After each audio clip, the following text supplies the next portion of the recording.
Welcome back to the National Post Politics Bureau, where it's the first week of September. And Ryan Tumilty, we already have some news.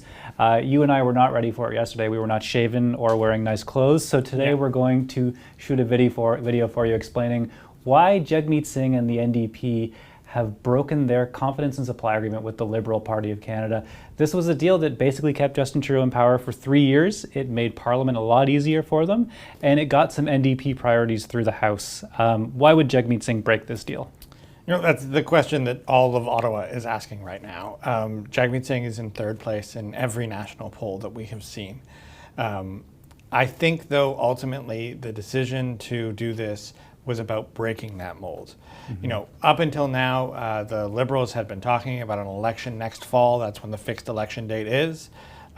Their assumption had been that the longer they waited, the better the economy would be, and voters would come back to them. The theory was that their theory was they'd be able to slowly chip into that Conservative lead. But really everything in federal politics was kind of in a holding pattern. You know, the Conservatives had a big lead. It isn't growing really, but it isn't shrinking considerably either. Yeah. None of the other parties are really moving in big ways, in ways that would upset the apple cart, change the overall direction.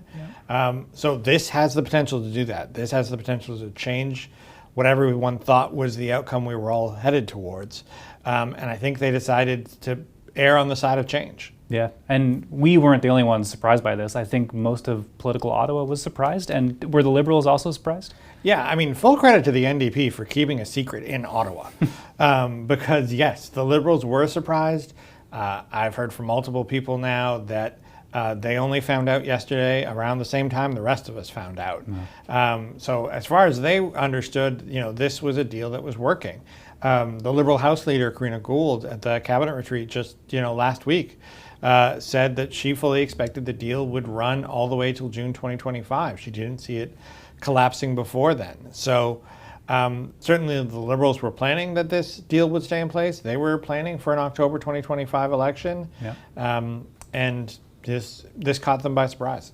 How do you think this will play out in the fall, maybe in the spring? Do you think an election is more likely now, or what do we expect to happen going forward? Yeah, an election is much more likely now. I think we got to be honest about that. There are the confidence votes that we know about, right? The fall fiscal update and the spring budget, if we get those far, those money bills that are always confidence measures. But the opposition can also introduce a vote of a motion of no confidence in the government. And the Conservative leader has been very clear he's going to do that at the first opportunity.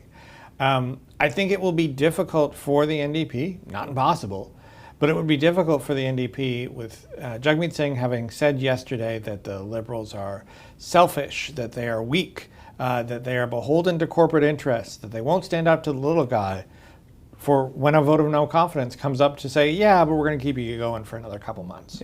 Yeah. You mentioned Pierre Poilievre, the Conservatives. They are riding high in the polls.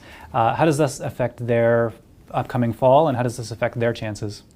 I think for them, this is anything that gets an election to happen faster is a win.